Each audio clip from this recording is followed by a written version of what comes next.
नमस्कार, good evening, बहुत स्वागत है आप सबका। मैं पुनीत पाठक हूं और आप देख रहे हैं खबरों का महाबुलेटिन न्यूज डिकोड, जहां मिलती है आपको खबर A to Z। तो शुरुआत करते हैं आज के न्यूज डिकोड।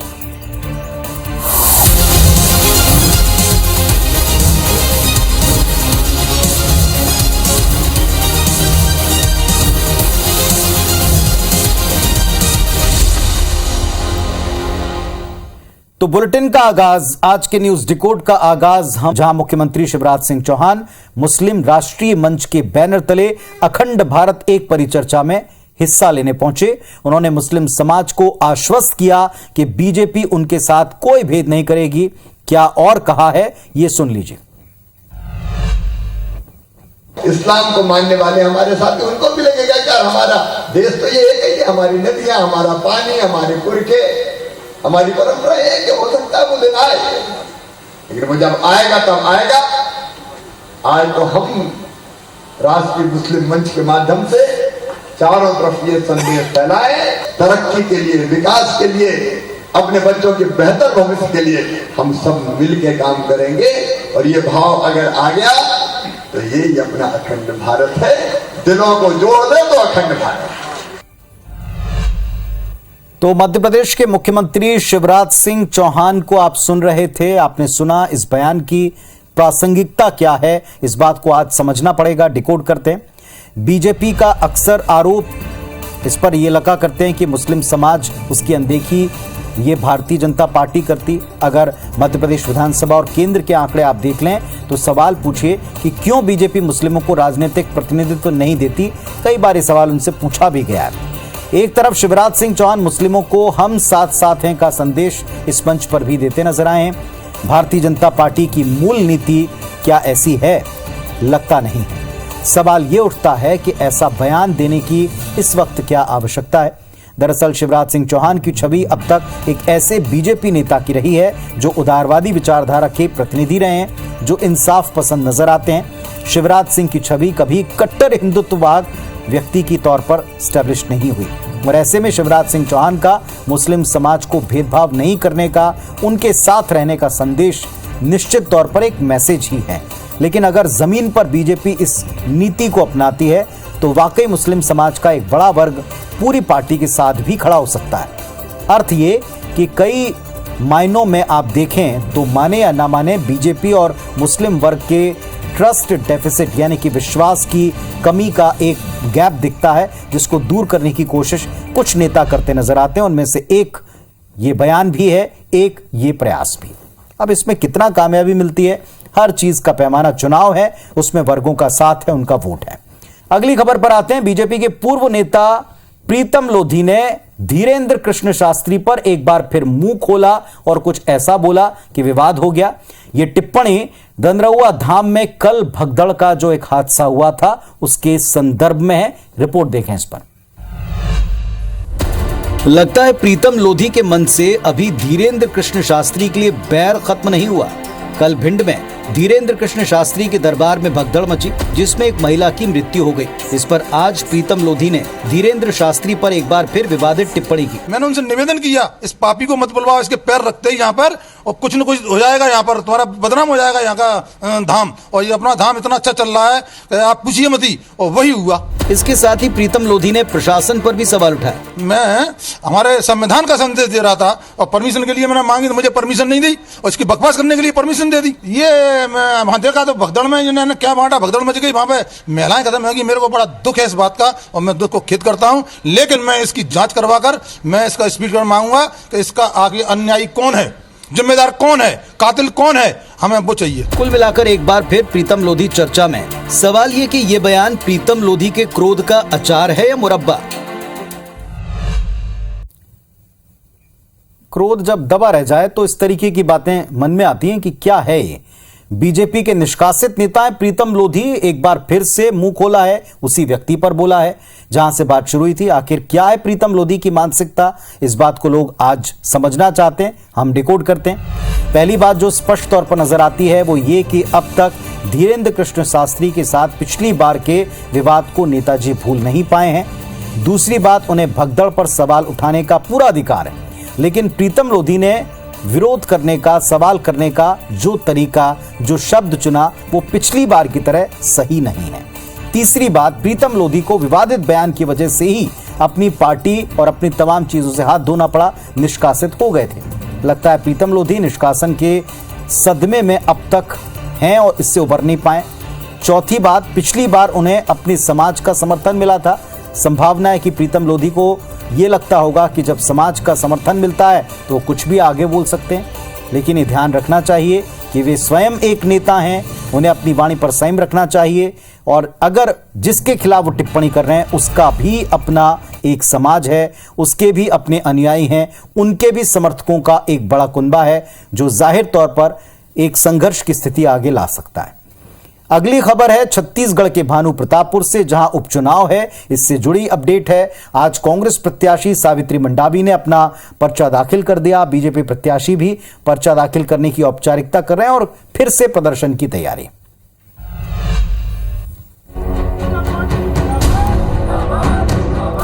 ये सावित्री मंडावी के नामांकन फॉर्म जमा करने की तस्वीरें हैं। आज कांग्रेस प्रत्याशी सावित्री मंडावी ने भानु प्रतापपुर उपचुनाव के लिए पर्चा भरा। कल कांग्रेस अपना शक्ति प्रदर्शन करेगी, जिसमें सीएम भूपेश बघेल शामिल होंगे। वहीं कल ही बीजेपी उम्मीदवार ब्रह्मानंद नेताम अपना पर्चा दाखिल करेंगे। नेताम के पर्चा दाखिल करते समय पूर्व CM doctor Raman Singh, BJP प्रदेश अध्यक्ष अरुण साव भी साथ होंगे। बहरहाल ये तो बात हुई नामांकन की।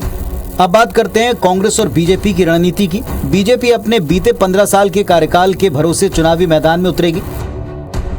और मुझे लगता है कि जो आक्रोश समाज के सभी वर्गों में पनप रहा है, उसका एक प्रकटीकरण निश्चित रूप से भानु प्रतापपुर के चुनाव में सामने आएगा। वहीं दूसरी तरफ कांग्रेस भी जीत के प्रति आश्वस्त नजर आ रही है। कांग्रेस अपने 4 साल के कार्यकाल के कामकाज को जनता के सामने रखेगी। हम लोग अपने सरकार के 4 साल की उपलब्धि लेके जनता के बीच में जाएंगे और मुझे पूरा विश्वास है कि भानु प्रतापपुर जो हमारी सीट है उसे हम बचाने में सफल होंगे। देखना है कि जनता किसके दावों पर ज्यादा भरोसा करती है, यानी किसके कार्यकाल पर मोहर लगाती है। तो खबर आपने देख ली। अब सवाल उठता है कि भानु प्रतापपुर का प्रतापी, विजय प्रतापी आखिर कौन होगा?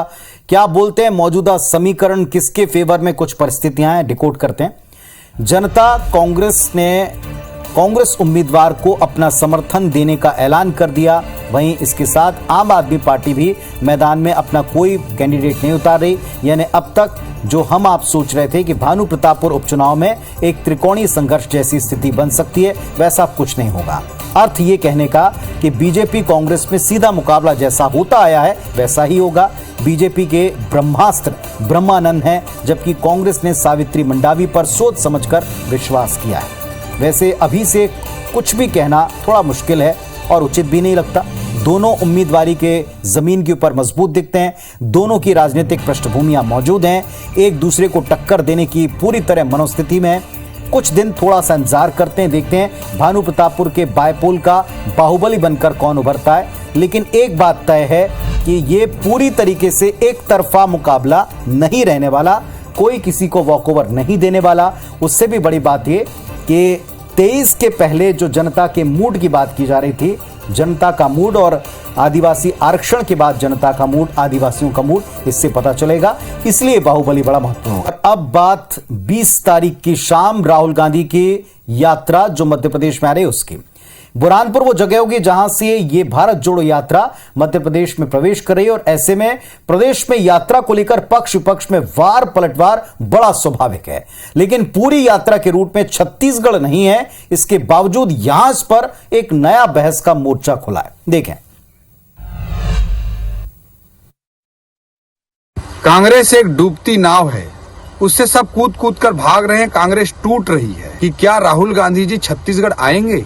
अगर नहीं तो क्या राहुल गांधी जी के भारत की परिभाषा में छत्तीसगढ़ शामिल नहीं है? तो उनको इस चीज की जानकारी नहीं है कि छत्तीसगढ़ में कांग्रेस का कार्यकर्ता भारत जोड़ो यात्रा को हर विधानसभा में, हर ब्लॉक में, हर जिले में लगातार निकाल रहा है। डूबती नैया किसकी है और कौन किसकी नैया पार लगती हो तो समय बताएगा। तो बड़ा अजब है, जिस यात्रा के मकसद को उसके सफल होने को ही पार्टी खारिज करती है बीजेपी। वो कह रही कि यहां छत्तीसगढ़ क्यों नहीं आ रहे, छत्तीसगढ़ आकर कुछ तंज कसने का या कुछ और राजनीति करने का अवसर क्या इसमें छिपा हुआ है। दोनों पक्षों से हमने बहस भी की है, आपने जरूर संभवतः देखी होगी। वैसे इसी यात्रा और अगले पड़ाव की हम बात करें, मध्य प्रदेश में भारत जोड़ो यात्रा एंट्री इसकी नजदीक है, साथ ही राजनीतिक बयानबाजी वहां तेज है और बड़ी लाजमी भी। एक रिपोर्ट पहले देख लें।